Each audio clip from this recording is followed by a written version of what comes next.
Барлықтарыңызға сәлем. Бүгін біз жаңа жылға орай осындай керемет шырша тәрізді печеньелер дайындайтын боламыз. Ол үшін ең алдымен табағымызға бір жұмыртқаның үстіне қантымызды қосып, шанышқының көмегімен жақсылап араластырып аламыз.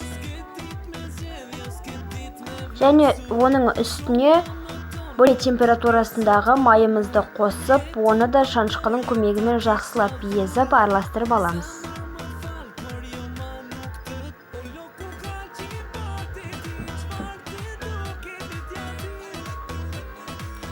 Және соның үстіне бір ас қасық какаомызды қосып, жақсылап араластырып аламыз.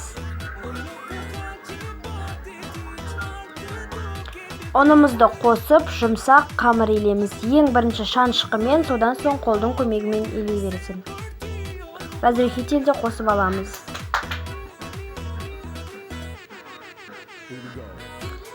Бізде осындай жұмсақ қамыр шықты. Мен оны екі бөлікке бөліп алдым. Бір бөлігін илеп жасаймын.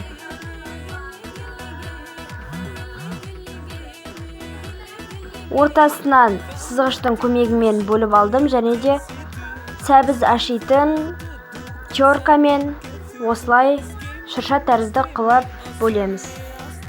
Яғни формалаймыз.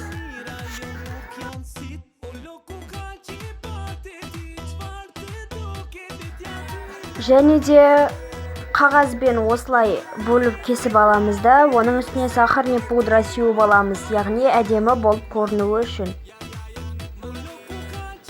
Бізде осындай болып әдемі болып шығады. Біздің жаңа жылдық көңіл күй сыйлайтын печеньелеріміз дайын.